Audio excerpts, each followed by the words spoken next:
Welcome to the Brett Johnson .biz podcast, where we discuss business on purpose, radically fresh leadership, capital that transforms society, and marketplace stories that embolden difference makers.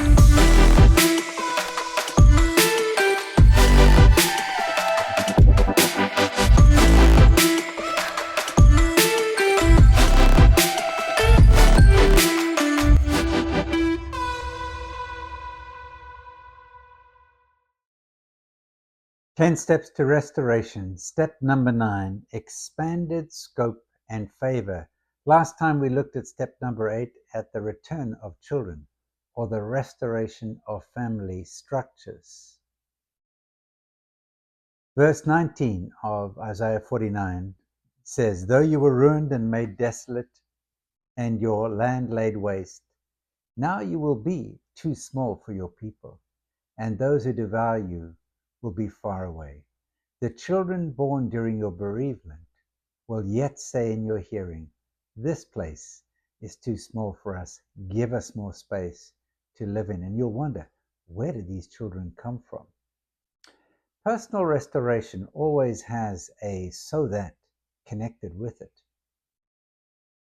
Jesus brought us into relationship with him, so we can go and bring others into relationship with him, so that we can restore things that are disordered into godly order, so that we can reach the ends of the earth. There's always a "so that." The restored person has to move beyond personal survival to thoughts of restoring beyond just the tribes of Israel, if you like, beyond one's local circle. So the assignment for the nation of Israel was to be a light to the Gentiles, not just to be a great nation that's doing well. There's a book, Startup Nation. There's a book, Thou Shalt Innovate. There are many miracles about the nation of Israel. But the point was that they should be a light to the Gentiles, and making sure that the salvation of God reached not just their nation and the nations at their borders, which right now is a huge problem, but to the ends of the earth. Now, disappointments with children should not allow us to get derailed from walking into God's purposes. We shouldn't be set back from the calling that we have. Likewise, problems in business shouldn't deter us. Losses of capital shouldn't prevent us from risking again.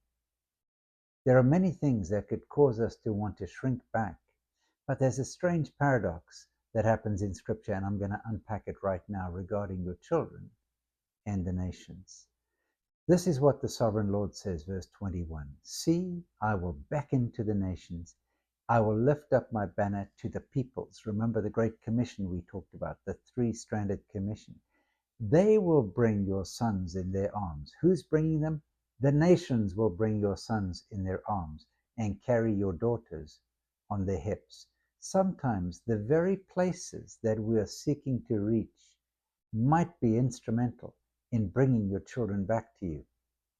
You might say, "I'm not going to go to the nations until I see my family fully restored." I understand the heart of that.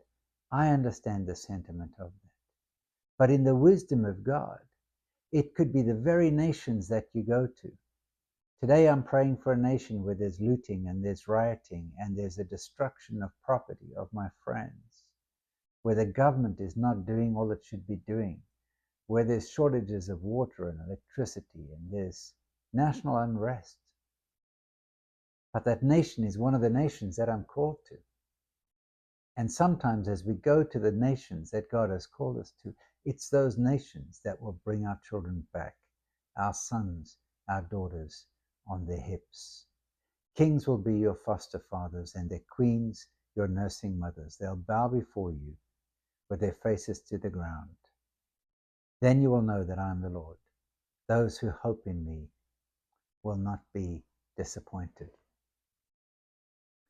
Sometimes as parents, we want to protect our children from our calling to the nations.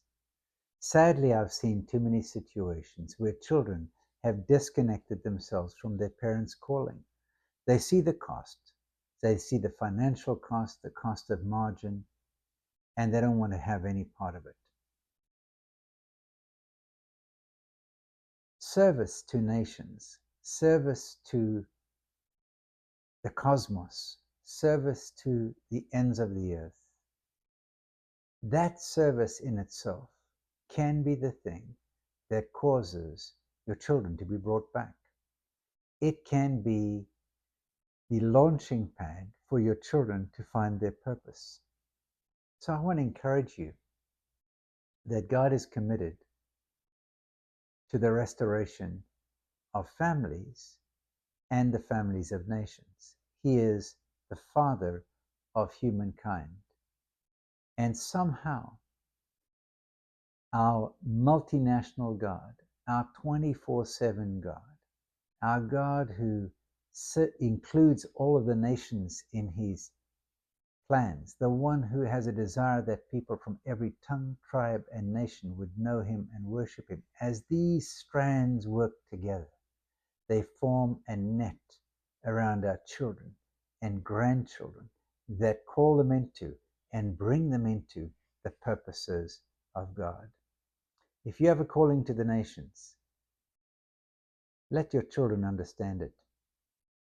If you have a calling to business or government or healthcare, to one of the sectors of society, don't let your children suffer for that calling, but recognize that as you turn your hearts to your children and you have a heart for the nations, the collection of those two things can form arms around your children, a net around your children, which draw them into the purposes of God.